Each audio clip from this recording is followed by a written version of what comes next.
Assalamualaikum warahmatullahi wabarakatuh. Pada video kali ini tentang pemupukan organik menggunakan kuhe kambing.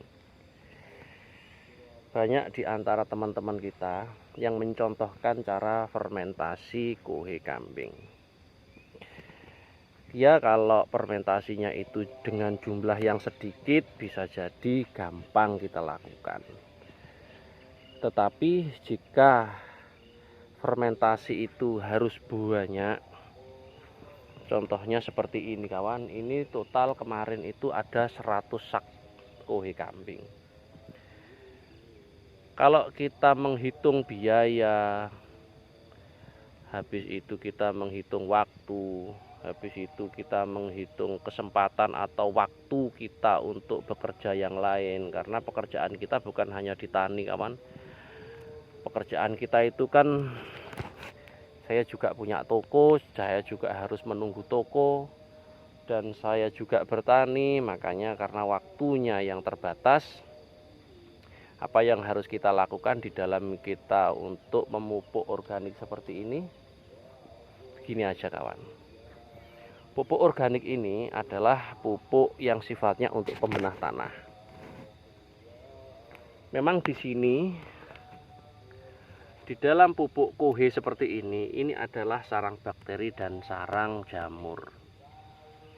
Sebenarnya alam sendiri itu bisa kok mengolah fermentasi secara alami. Cuma butuh waktu yang lama. Kalau kita fermentasi sendiri, mungkin 1 bulan selesai. Kalau alam yang memproses, itu bisa jadi lama. Bisa jadi 4 bulan, 5 bulan, bisa jadi 1 tahun baru bisa dimakan oleh akar, dan baru bersih bakteri dan jamurnya.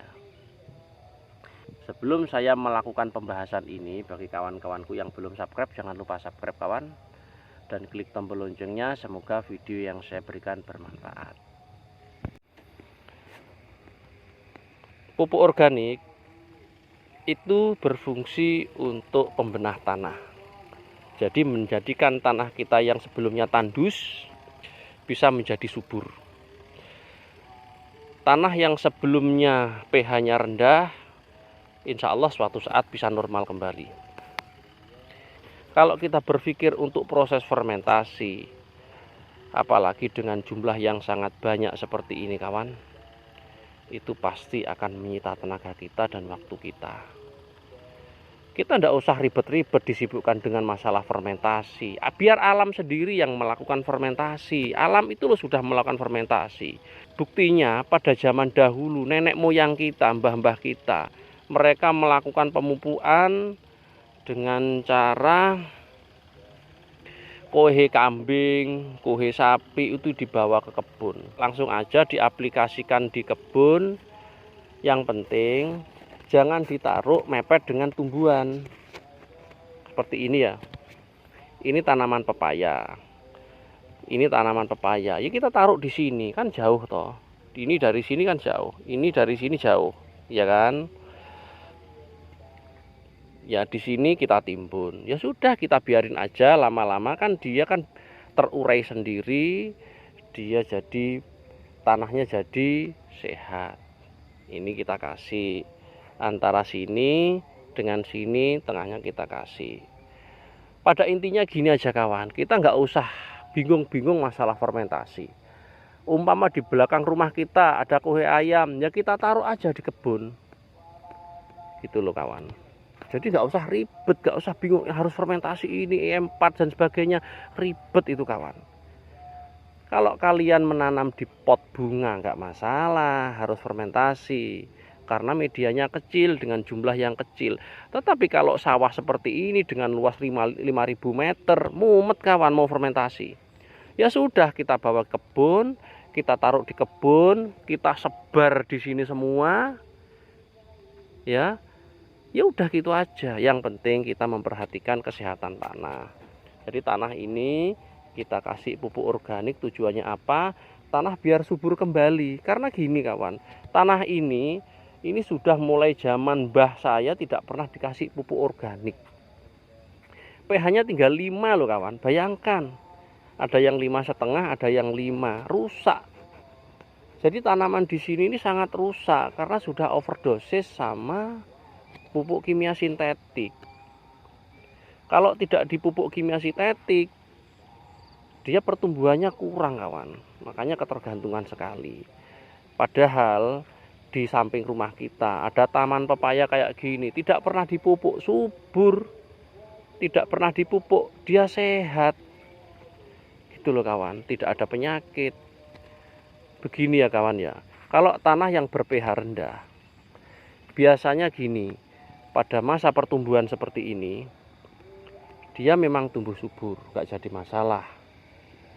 Ya, rata-rata bisa dikatakan subur. Tetapi pada saat sudah berbuah, pada saat sudah mulai pasca panen, itu penyakit datang kawan. Ini sebelah ini punya orang tua saya. Di sini tanahnya pH-nya itu rendah kawan. Saya cek tinggal 5,5 dan ada yang 5 dan rata-rata itu 5,5. Saya lihat, coba dilihat, banyak tanamannya yang kena penyakit kawan. Ini tiba-tiba mati kayak gini, dan ada juga yang kayak gini, kurus ya kawan ya. Karena apa? pH-nya rendah, tanahnya sakit. Dia ketergantungan dengan pupuk kimia sintetik. Ini kalau kita kasih pupuk kimia sintetik, memang dia ada makanan. Kalau tidak dikasih pupuk kimia sintetik, dia nggak makan kawan, karena tanahnya saja sakit gitu loh. Jadi maksud saya ini, suburkan tanahnya. Tanah itu adalah rumah bagi akar-akar tanaman kita. Kalau tanahnya saja sakit atau rumahnya jelek, gentengnya bocor, habis itu dapurnya roboh, habis itu di sana tidak ada makanan, bau sapi tank, kira-kira kita itu tinggal di sana itu betah atau enggak? Pasti enggak betah. Pasti kita akan sakit-sakitan tinggal di rumah seperti itu. Seperti itu juga akar tanaman kita. Kalau tanahnya sakit, pH-nya rendah, unsur haranya sedikit, agen hayatinya jelek, bakteri jahatnya naik, patogen naik, ya kayak gini kawan, baru mulai panen rusak. Lihat, ini banyak yang rusak. Ini yang harus disalahkan tuh sebenarnya tanahnya kawan. Tanahnya ini loh, medianya ini yang harus disalahkan. Kenapa kita nggak sadar? Kenapa kita nggak mau ngasih pupuk organik? Gitu loh. Oke kawan, bagi kawan-kawanku yang sudah sadar dengan tanah kebunnya, saya sarankan kembalilah ke organik.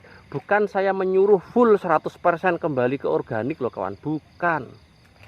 Saya cuma mengajak, kasihlah organik tanahmu. Bagi saya pupuk kimia sintetik memang wajib kawan. Kita kasih pupuk kimia sintetik wajib karena itu makanan akar.